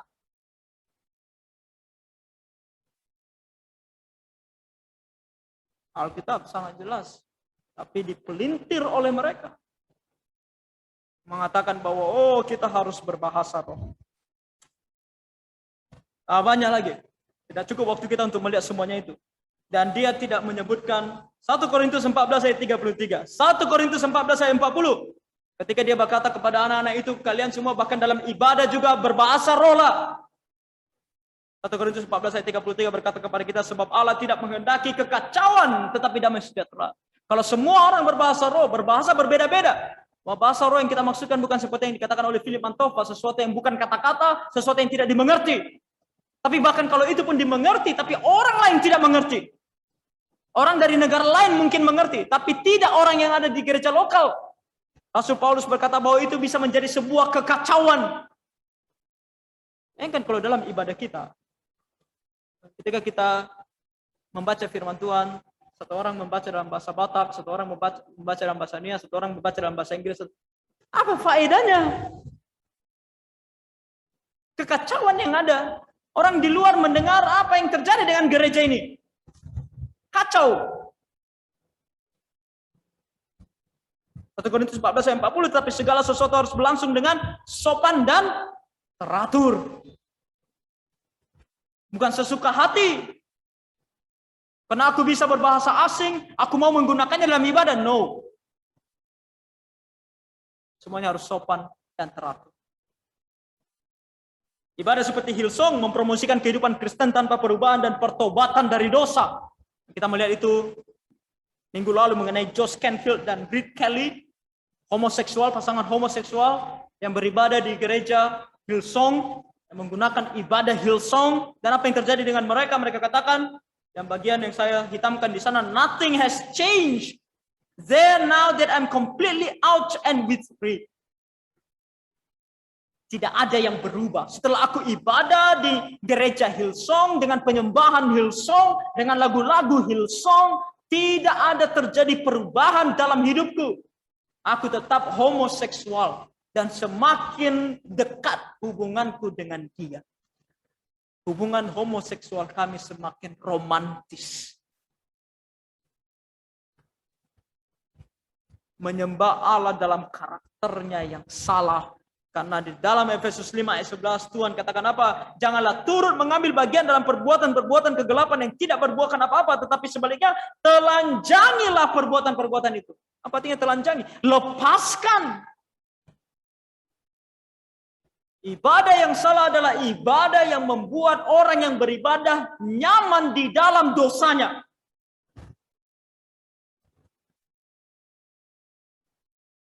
Ibrani 12 ayat 28 sampai 29. Jadi karena kita menerima kerajaan yang tidak tergoncangkan, marilah kita mengucap syukur dan beribadah kepada Allah menurut cara yang berkenan kepadanya dengan hormat dan takut. Sebab Allah kita adalah api yang menghanguskan. Ibadah yang salah adalah ibadah yang ketika datang tak peduli dengan Allah, tak mau hormat dan tak mau takut kepada Allah. Ibadah yang hanya memproyeksikan Allah yang baik, Allah yang penuh cinta kasih, Allah yang penuh kemurahan, Allah yang menerima kamu apa adanya, Allah yang akan memberkati kamu, Allah yang memeluk kamu, Allah yang merindukan kamu. Oh, itu bahasa yang mereka gunakan. Mereka katakan apa? Jika kamu datang kepada Allah, katakan, Tuhan, aku merindukan kamu, aku mau memelukmu. Hormat dan takut. Allah kita adalah Allah yang menghanguskan. Itu kata firman Tuhan. Tapi ibadah karismatik, Hillsong, adalah ibadah yang memproyeksikan Allah yang salah dan tidak sesuai dengan firman Tuhan. Beribadah dengan cara sendiri dan sikap yang salah. Imamat 10 ayat 1-24 berbicara tentang kisah Nadab dan Abihu. Kita sudah mempelajari hal itu ketika mereka mempersembahkan kepada Allah api yang asing, yang tidak sesuai dengan firman Tuhan. Dan apa yang terjadi dengan mereka? Mereka mati. Api yang menghanguskan Allah kita. Yesaya 29 ayat 13 berkata, Tuhan telah berfirman, oleh karena bangsa ini datang mendekat dengan mulutnya dan memuliakan aku dengan bibirnya, padahal hatinya menjauh daripadaku. Dan ibadahnya kepadaku hanyalah perintah manusia yang dihafalkan. Tahu nggak, ayat ini juga dipakai untuk melawan ibadah seperti ibadah kita, yang kata ibadahnya teratur. Hanyalah perintah manusia yang dihafalkan. Ayo, kita janjikan setiap kali kita ibadah, Tuhan berada di bait, Tuhan di baitnya yang kudus. Kita semua sudah hafal kan? Kita sudah tahu kan? Jadi perintah manusia yang dihafal. Mereka hanya menggunakan kata yang dihafalkan saja. Tapi mereka lupa ada kata di sana perintah manusia. Kalaupun itu, kembali 1 Korintus 14 tadi apa dikatakan Tuhan? Sopan dan teratur. Jadi kalau di sini dikatakan perintah manusia yang dihafalkan, tidak boleh kita pakai kata-kata ini untuk menentang yang namanya keteraturan. Karena firman Tuhan juga mengajarkan tentang keteraturan, ibadah, tata ibadah yang teratur. Tapi yang penting adalah teratur, tapi bukan perintah manusia. Kita harus pastikan semua hal yang kita lakukan sesuai dengan firman Tuhan. Dan di sini dikatakan bahwa mereka hanya datang dengan mulutnya dan memuliakan aku dengan bibir. Mereka datang kepada Tuhan dengan emosional yang hanya ada di bibir. Mereka datang kepada Tuhan dengan emosional yang terpengaruh oleh musik. Mereka datang kepada Tuhan dengan emosional yang terpengaruh oleh suasana, oleh lampu-lampu. Hanya yang kelihatan dari luar. Tapi hatinya jauh daripada Tuhan. Hatinya tidak mau taat kepada Tuhan. Hatinya sungguh-sungguh tidak mau melakukan apa yang Tuhan mau. Hatinya hanya mau melakukan apa yang dia mau. Itulah ibadah dengan cara sendiri. Makanya mereka berkata kepada jemaat, kepada orang Kristen, apa yang kalian mau? Kalian mau apa? Musik seperti apa? Kalian mau drum? Kalian mau gitar listrik? Mau ini? Mau itu? Kami berikan. Cara sendiri. Mana yang kalian suka? Mana yang jemaat suka?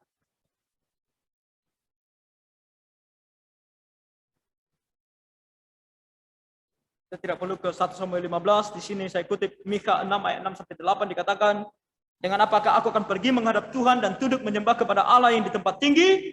Akan pergikah aku menghadap dia dengan korban bakaran, dengan anak lembu berumur setahun, membawa persembahanku kepadanya? Berkenankah Tuhan kepada ribuan domba jantan, kepada puluhan ribu curahan minyak? Akan kupersembahkankah anak sulungku, bahkan yang paling aku sayangi, karena pelanggaranku dan buah kandunganku karena dosaku sendiri? Hai manusia, telah diberitahukan kepadamu apa yang baik. Dan apakah yang dituntut Tuhan daripadamu selain berlaku adil, mencintai kesetiaan, dan hidup dengan rendah hati di hadapan Allahmu?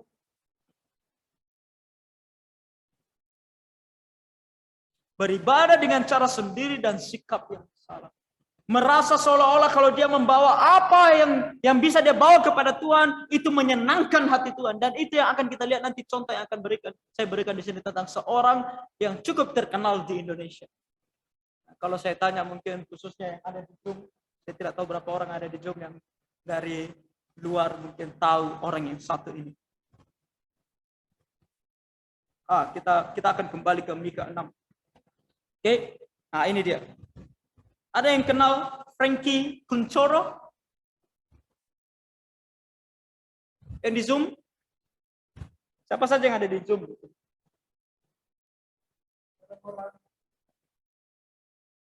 Ada yang kenal Frankie Kuncoro? Kita bisa lihat di YouTube salah satu videonya di 7 November 2017. Saya tidak tahu apakah Frankie Kuncoro ini adalah seorang pengkhotbah. Tapi ketika dia memimpin penyembahan, pujian, dia akan berbicara. Dan dia akan bicara seperti sedang berkhotbah. Dia membawa firman Tuhan dan begitu yang terjadi di salah satu video YouTube ini. Dan apa yang dia bahas? Kalau kita pergi ke videonya, dia akan membahas mengenai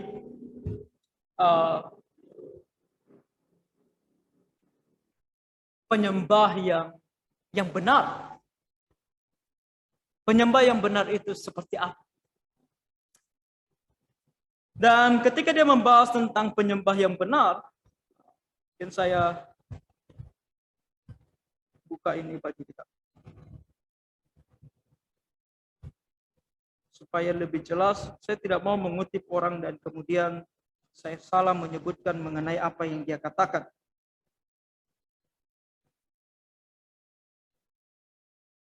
Saya juga kutip dia di paper saya ini.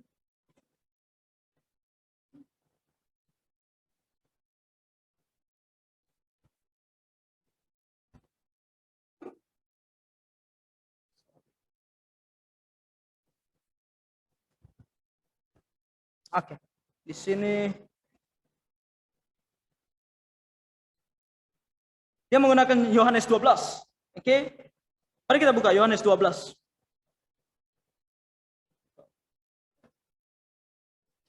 Yohanes pasal 12.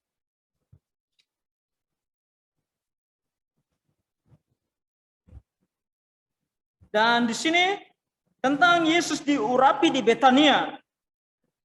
Di sini dikatakan di ayat yang pertama, 6 hari sebelum Paskah Yesus datang ke Betania, tempat tinggal Lazarus yang dibangkitkan Yesus dari antara orang mati.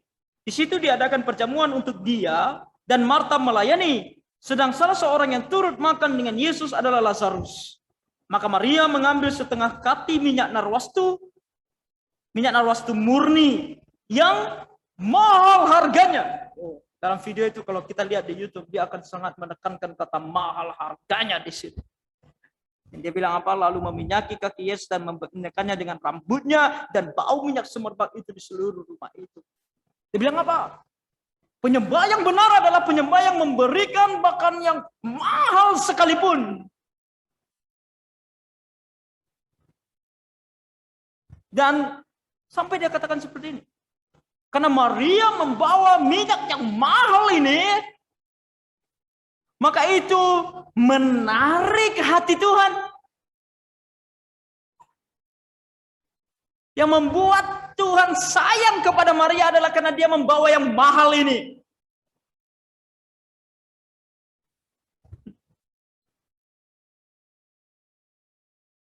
Tadi apa kata Mika? Berkenankah kepadamu bahkan ribuan persembahan? Yang diinginkan Tuhan adalah bersikap dengan benar sesuai dengan firman Tuhan. Dan sebenarnya apa yang dilakukan oleh Maria di situ? Apakah dia sedang menarik perhatian Tuhan? Apakah dia melakukan ini karena dia mau Tuhan sayang sama dia? Apa yang dilakukan oleh Maria di sini adalah karena dia sadar bahwa Tuhan adalah Tuhan. Tuhan adalah Raja. Kepada Dialah segala sesuatu yang bisa memuliakan diberikan. Bukan supaya Tuhan sayang sama dia. Bukan supaya Tuhan melihat dia. Tapi yang diajarkan oleh si Frankie Kuncoro adalah supaya Tuhan melihat kepada kita. Bukan itu yang diajarkan oleh Tuhan di sini. Bukan itu yang dilakukan oleh Maria di sini.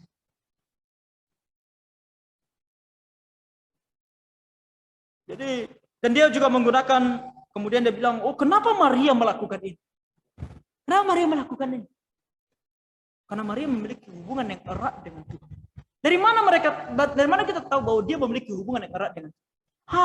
Dari pasal sebelumnya, Yohanes pasal 11. Nah, apa yang terjadi dalam Yohanes pasal 11? Yohanes pasal 11 berbicara tentang Tuhan membangkitkan Lazarus.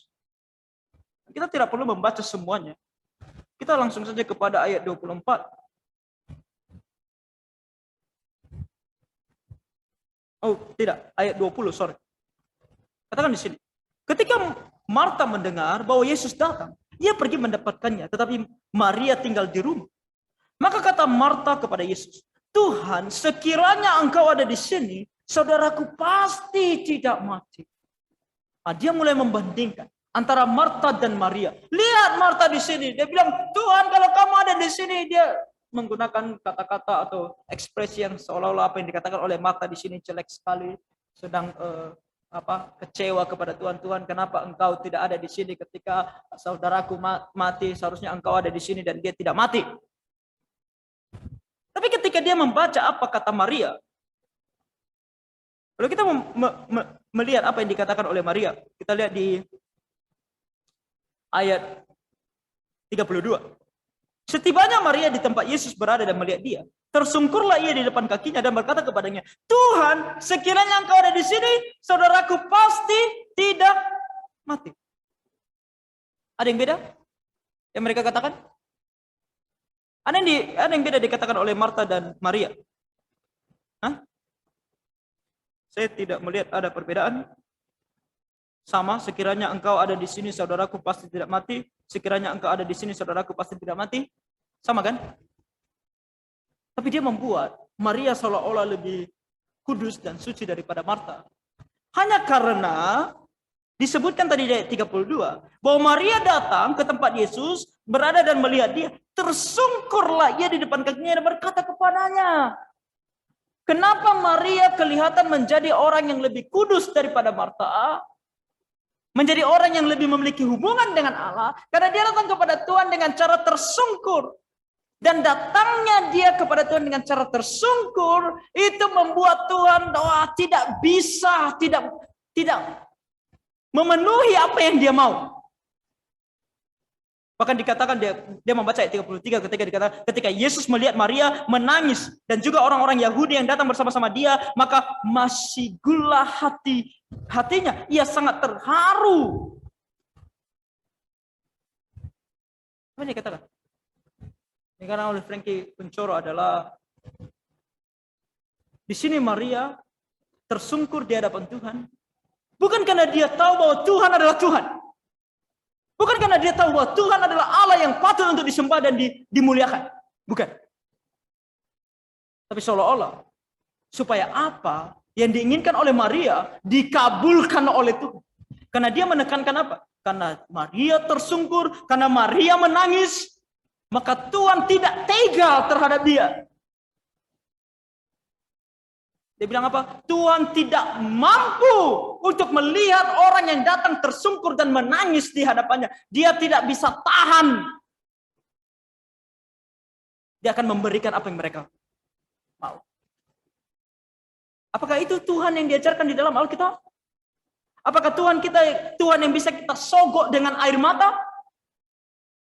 Dengan kita sujud menyembah kepada dia, kita bisa sogok dia sehingga dia memberikan apa yang kita mau, sehingga dia tidak tahan dan memberikan apa yang kita mau.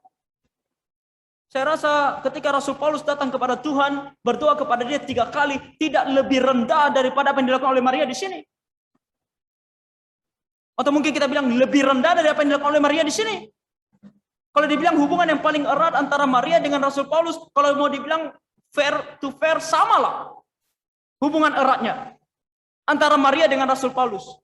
Tapi kenapa Maria Lazarus dibangkitkan? Kenapa Paulus tidak disembuhkan? Jadi ini bukan masalah Tuhan tahan atau tidak tahan melihat kita yang menangis. Tuhan tahan atau tidak tahan melihat kita yang sujud. Firman Tuhan tadi katakan apa kepada kita? Tuhan lakukan apa yang Dia kehendaki. Kalau kita membaca sangat jelas bahwa di dalam pasal 11 ini, sebelum Maria menangis, sebelum Tuhan melihat Maria datang dan menangis, Tuhan sudah merencanakan dari awal bahwa Dia akan membangkitkan Lazarus. Makanya Dia tunggu sampai 4 hari. Kan sudah sangat jelas. Tapi menggunakan ayat-ayat seperti ini untuk mengatakan, makanya datang menyembah kepada Tuhan, menangislah, milikilah hubungan yang erat dengan Tuhan, jangan ragu untuk menangis. Jangan ragu untuk menangis. Kalau mereka tidak memiliki perasaan kepada Allah, tak perlu menangis.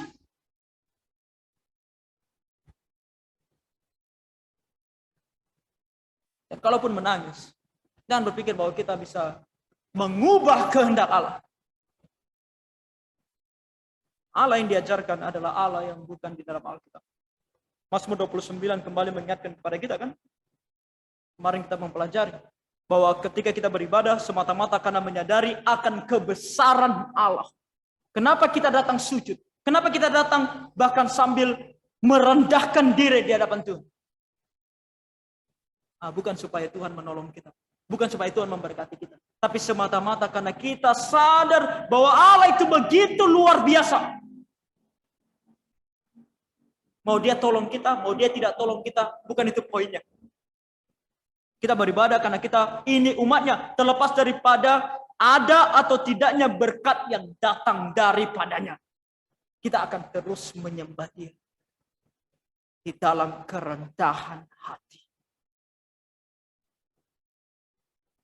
Habis malam.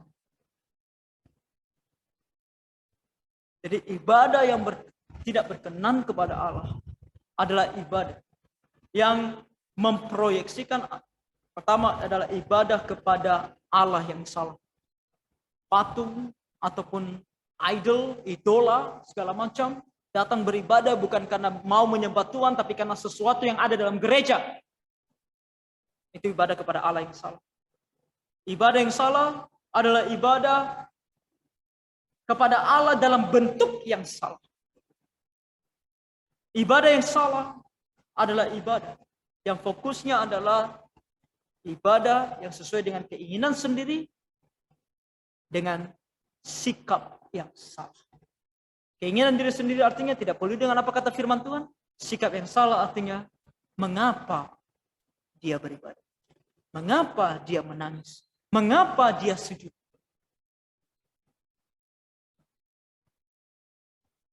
Makanya dalam gereja kita tidak akan melakukan ibadah-ibadah yang demikian.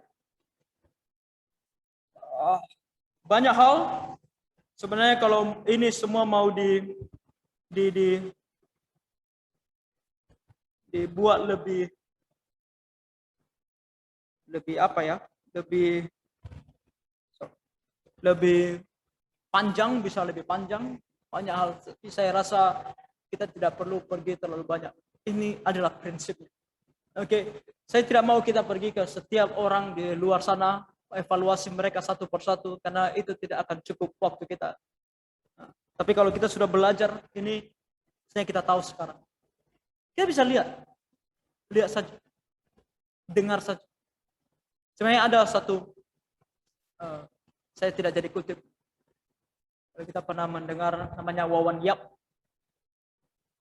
seorang penyanyi ini. Saya mengutip dia dalam paper saya. Dan salah satu lagunya yang dia nyanyikan, yang suka orang, adalah, saya rasa kita lihat sedikit. Kalau kita sudah tahu prinsipnya, kita bisa menilai apakah sebuah ibadah itu benar atau tidak. Atau lagu atau pujian itu benar atau tidak. Sorry, masih share. Oke, ini lirik lagunya. Judul lagunya Kau Bagian Yang Terindah. Oke. Saya terjemahkan dalam bahasa Inggris karena ini paper saya dalam bahasa Inggris. Tempat kuliah saya. Lihat saja lirik lagunya. Pernah ku merasa menginginkan semua. Aku pernah merasa menginginkan semua. Apa yang semua ini? Segala yang ada di dalam dunia.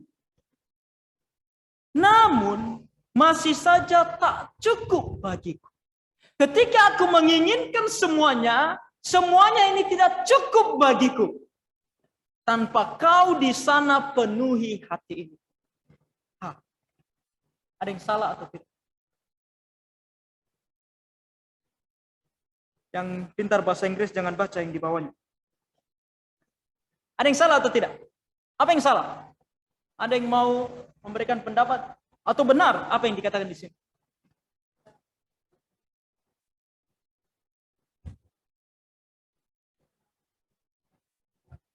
Oke. Wah. Gak sia-sia guru Injil. Benar kata Ibu Suparti. Dia menginginkan semua. Dia menginginkan dunia. Tapi tidak cukup bagi dia dunia. Harus ada ikut Tuhan Yesus di dalam dunia bersama-sama dengan dia. Yang diajarkan firman Tuhan kepada kita apa? Bukan mengambil dunia dan menambah Tuhan Yesus. Bukan itu yang diajarkan firman Tuhan. Yang diajarkan firman Tuhan apa? Kamu harus membenci dunia. Kamu harus keluar dari dunia. Kamu harus membuang dunia. Kamu harus taruh dunia di belakang kamu. Dan hidup bersama dengan Tuhan. Hanya kamu dan Tuhan. Tidak ada dunianya. Itu yang diajarkan oleh firman Tuhan. Makanya kalau kita terus berbicara mengevaluasi lagu apa segala macam, saya rasa itu akan menjadi sesuatu yang tidak ada faedahnya. Lebih baik kita pergi dan belajar firman Tuhan. Semakin banyak kita tahu firman Tuhan, semakin mudah bagi kita untuk mengevaluasi benar atau tidak benar. Oke, sampai di sini. Wah, sudah lewat. Ada pertanyaan?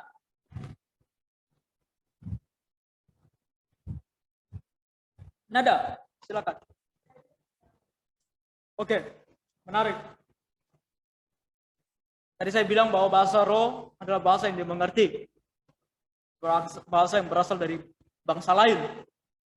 Kemudian saya bilang tadi, saya kadang-kadang mengutip seperti bahasa Ibrani, bahasa Yunani, bahasa Inggris. Apakah saya sudah berbahasa roh dalam hal tersebut? Jawabannya adalah bisa iya, bisa tidak. Kalau mau dibilang, karena saya bisa berbahasa asing, maka Tuhan yang menolong saya, mengaruniakan kepada saya pengetahuan untuk berbahasa asing. Bisa dikatakan iya. Tapi juga bisa dikatakan tidak. Karena waktu Tuhan memberikan karunia berbahasa roh, tujuannya adalah untuk menyatakan firman Tuhan yang belum dituliskan. Ingat kita pernah mempelajari bahwa bahasa roh pasti akan berhenti. Oke? Dalam pengertian kata bahasa roh, boleh. Kita bilang iya. Tapi kalau dibilang fungsinya, tidak. Karena yang sempurna telah tiba. Alkitab sudah selesai dituliskan, sehingga bahasa roh itu dengan sendirinya akan hilang. Karena fungsinya sudah tidak ada. Karena bahasa, apalagi Alkitab, sudah diterjemahkan ke dalam banyak bahasa. Nah, apa yang saya lakukan ketika saya mengutip, kalau kita mau berbicara tentang fungsinya, ketika saya menggunakan bahasa Ibrani, Yunani, atau bahasa Inggris, nah, fungsinya lebih kepada saya menggunakan bahasa yang bisa memberikan penjelasan yang lebih detail, yang lebih pas. Hanya untuk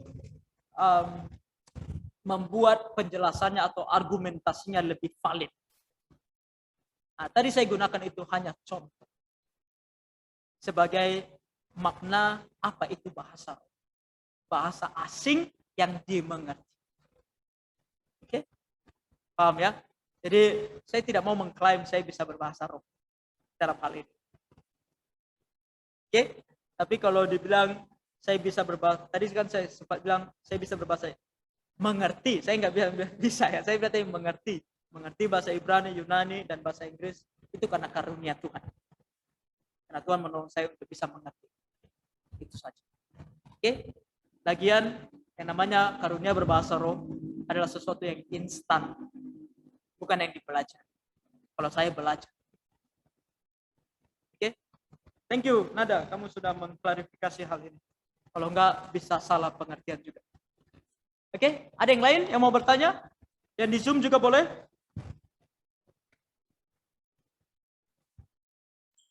Tak ada. Oh, yang di Zoom sudah tidak banyak lagi orang. Oke? Tidak ada yang bertanya? Tidak ada? Oke, kalau tidak ada, mari kita berdoa. Bapak Surgawi, terima kasih untuk firman-Mu di malam hari ini, yang mengajarkan kami begitu banyak hal mengenai apa itu ibadah yang benar dan apa itu ibadah yang tidak benar di hadapan Tuhan.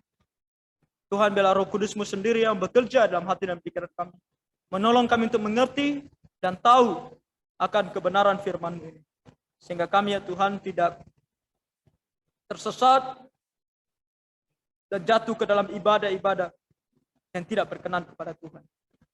Kasihan dan tolong kami ya Tuhan, supaya kami sungguh beribadah kepadamu dengan penuh kelayakan dan benar di hadapan Tuhan, sehingga ibadah kami Engkau terima, sehingga ibadah kami berkenan kepadamu.